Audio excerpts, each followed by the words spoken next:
नमस्कार साथियों, मैं प्रकाश बाज्या आप सभी के बीच में एक महत्वपूर्ण संदेश से आप सभी के बीच में लेके आया हूं।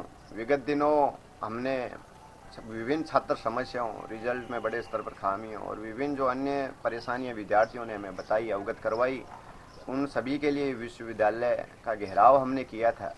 और इस बीच घेराव का जो प्रयोजन हमने रखा था उसमें आपने भरपूर सहयोग दिया था। इस सहयोग के बदौलत विश्वविद्यालय हमारी बात मान भी गया था, लेकिन इस बीच इन्होंने एक चाल चली है।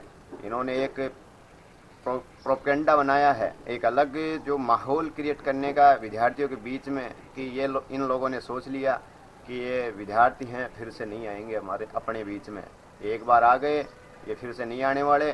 तो इन्होंने रिवल वाले फॉर्म और जो 0 नंबर वाले कॉपियाँ फिर से बिना शुल्क के जांच करवाने के आदेश उन्होंने बताए थे। खैर, मैं लिखित में नहीं ले पाया उस समय, थोड़ी जल्दबाजी में हम रह गए, कुछ गलतियां हमारे से हो गई। एक मॉक टेस्ट के आधार पे, बोलने के आधार पे हमने ये मान लिया कि विश्वविद्यालय ने हमारी बातें मान ली है और आगे कार्रवाई करेगा। लेकिन इन्हीं जो मांगे थी हमारी, इन्हीं मांगों से इन्होंने अब बहुत बुरी तरीके से हमें भटकाने का प्रयास किया है। इस बीच में तमाम जो विद्यार्थी साथी मित्र हैं वो परेशान हैं, वो कन्फ्यूजन में हैं कि हमें क्या करना चाहिए, क्योंकि रिवल वाले फॉर्म अभी उन्होंने लगाए नहीं हैं। सभी विद्यार्थियों ने हमारे कहने पे अभी पेंडिंग में रखा है वो रिवल वाला फॉर्म। तो मैं तो अभी भी यही कह रहा हूँ, अभी भी आप रिवल वाला फॉर्म ना लगाएं। इन लोगों को लगता है कि विद्यार्थी फिर से नहीं आएंगे। मैं कहता हूँ अब की बार इनके झाम बांध देंगे और अब की बार बिना लिखित आदेश के इनसे जब तक अपनी जो भी मांगे हैं मनवा नहीं लेते, हम वहाँ से उठने वाले नहीं हैं। यही मैंने ठानी है। और इस बीच में मैंने देखा महासंग्राम के परियोजन में जो अपनी 0 नंबर वाली तो मैंने बताई है, इस बीच में जो अन्य जो कम नंबर के मार्क्स थे उनके लिए भी उन्होंने बोला था कि हम जो फर्म है उसको जो संदेश है भिजवाएंगे, उसको जो अपनी मांग है उससे रिलेटेड जो कार्य करवाएंगे। लेकिन ये मुकर गया। समाचार पत्रों में इनके बयान जारी होते हैं, दूसरे दिन बदले हुए बयान इन्होंने जारी करवाए हैं।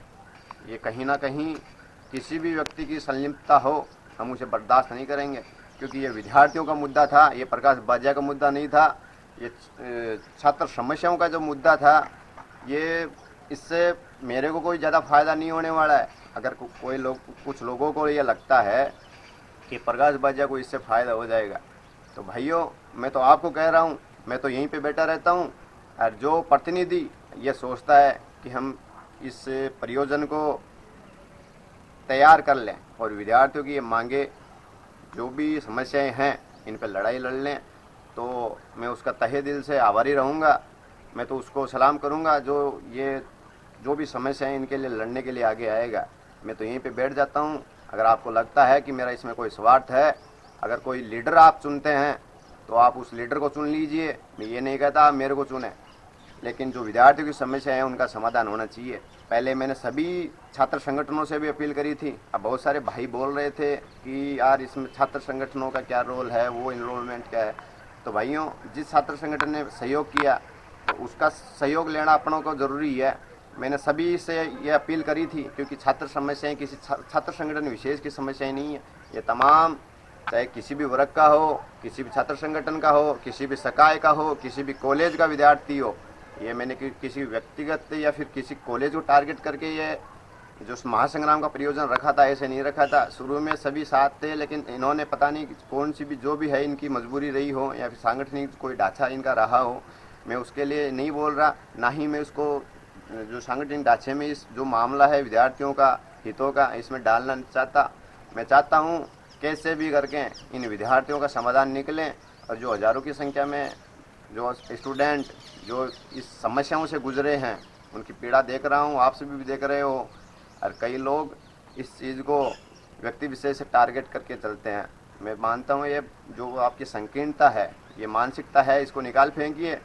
और जो छात्र समस्याएं हैं जिनके लिए हमने ये महासंग्राम का प्रयोजन रखा है, इससे पहले भी हमने लड़ाई लड़ी थी। बहुत सारे भाई बोल रहे थे हमारी बात मानी नहीं जाएंगी, क्योंकि नेगेटिव प्रकार के लोग भी हर जगह रहते हैं। क्योंकि पॉजिटिव लोग तो रहते हैं, लेकिन नेगेटिव लोग ऐसे नेगेटिविटी फैलाते हैं कि वो सभी जो स्टूडेंट हैं वो सोचते हैं कि मैं न्याय मिलेगा, उनको डीमोटिलाइज करते हैं।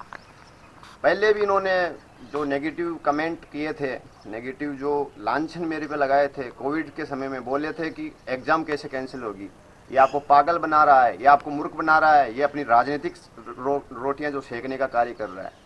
उस समय भी इनको भरपूर जवाब दिया था, विश्वविद्यालय को झुकना पड़ा था, और जो एग्ज़ाम है वो कैंसिल करनी पड़ी थी। जो विद्यार्थी पहले से प्रमोट हैं उनसे पूछ लो, क्योंकि हो सकता है प्रकाश बाजा झूठ बोल रहा हो, लेकिन जो विद्यार्थियों को जो फ़ायदा मिला, जो एग्ज़ाम में उनको टाइम दिलवाया 4-4 5-5 दिन का, जो शुरू में एक एक दिन का भी नहीं था, लगातार उनकी एग्ज़ाम थी, कोई छात्र संगठन नहीं आया था। उस समय एनएसयूआई आया था मेरे साथ में, तो एनएसयूआई का इसलिए मैं आभारी रहता हूँ कि अब की बार भी एनएसयूआई आया है, तो मैं क्यों नहीं कहूँगा भाई एनएसयूआई के साथ में कोई प्रयोजन रखूँ। तो इसमें क्या गलती है?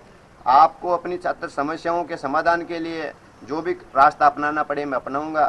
अब मैं साथियों बता देना चाहता हूँ, जो रिजल्ट वाली जो समस्याएं थी, जो एक्स स्टूडेंट वाले जो स्टूडेंट थे जिनका जो प्रैक्टिकल वाले जो नंबर थे वो कैरी फॉरवर्ड नहीं कराए थे, वो कैरी फॉरवर्ड विश्वविद्यालय द्वारा करवा दिए गए हैं। लगभग 2-3 हज़ार स्टूडेंटों को फ़ायदा मिला है, भले ही उसने फॉर्म में खामियां रखी हों, कैसे भी रखो, हमने फ़ायदा ज़रूर करवाया है।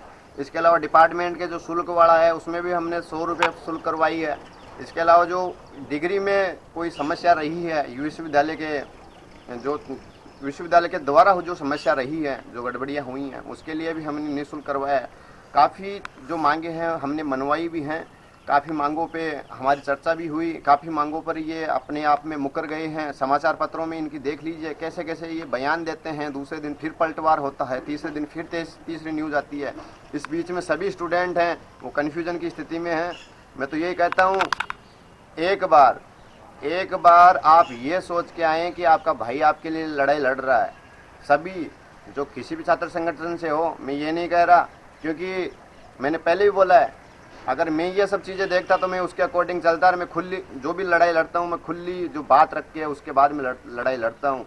मैंने सबसे पहले निवेदन भी किया था सभी लोगों को, और अभी भी कर रहा हूँ, एक बार आप साथ दोगे अगर छात्र शक्ति, क्योंकि पिछली बार तो 400-500 स्टूडेंट आए थे, इस बार मैं चाहता हूँ हज़ारों स्टूडेंट अगर आने के लिए हामी भरते हैं तभी मैं लड़ाई लड़ूँ। और आपको लगता है कि आपकी समस्याओं का समाधान हो, आप चाहते हो कि आपकी समस्या का समाधान हो, मैं दावे से कह सकता हूँ, आप मेरी बात को यहाँ पे रिकॉर्ड कर लीजिए, कैसे भी मैं दे रहा हूँ बयान अपना खुला।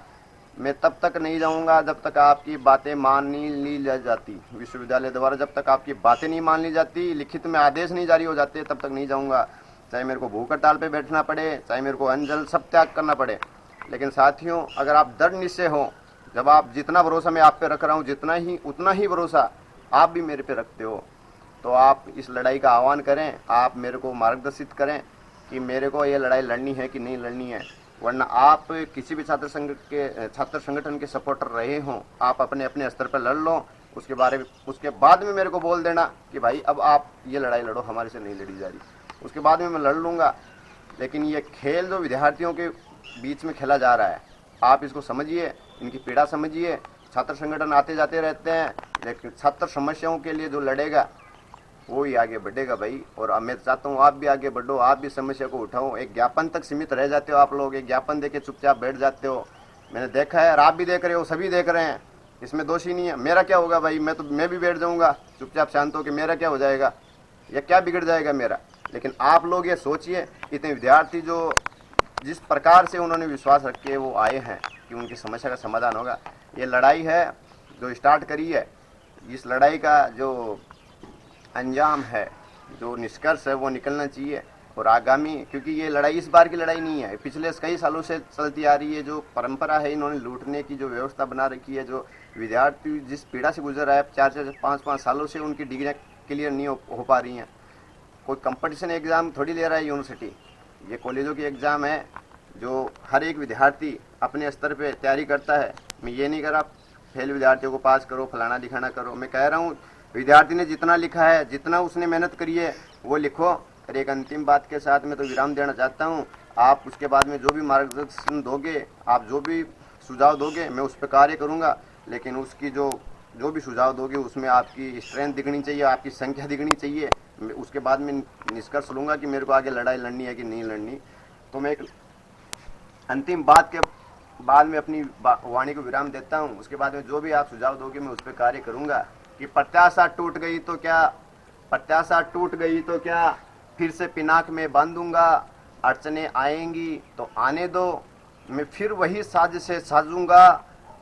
कब तक चुकेंगे, कब तक चुकेंगे साधे मेरे, कब तक चुकेंगे साधे मेरे, भाग्य के सहारे नहीं हूं मैं। जाके कह दो विषम लक्ष्य से हारा नहीं हूं मैं। एक और अंतिम जो कड़ी है, मैं उस पर आपका ध्यान आकर्षित करना चाहता हूं कि राहों को और कठिन कर दीजिए, राहों को और कठिन कर दो, अभी मैंने हार नहीं मानी। राहों को और कठिन कर दो, अभी मैंने हार नहीं मानी। चाहे राहों में पर्वत ही खड़े कर दो, चाहे राहों में पर्वत ही खड़े कर दो, उन्हें चकनाचूर करने की ठानी। अंधियारों से बुझ जाऊं, इन अंधियारों से बुझ जाऊं, वैसा प्रकाश नहीं हूं मैं। जाके कह दो इन विषम लक्ष्य से हारा नहीं हूं मैं। आपका भाई प्रकाश बाजिया आप सभी से यही विनती करता है कि भाइयों, एक बार छात्र हितों को ध्यान में रखते हुए इस भाई का सहयोग करें। अगर आप मेरे को जैसा बोलोगे वैसा मैं करने को तैयार हूँ, लेकिन आप जो पिछली बार आप 1500 की स्थिति में आए थे, अब की बार उसे मैं 3 गुना ताकत के साथ अगर आप मिलोगे तो आपकी बातें क्या, आपकी जो भी मांगे हैं उनको मनवा के उठूंगा। बहुत बहुत धन्यवाद।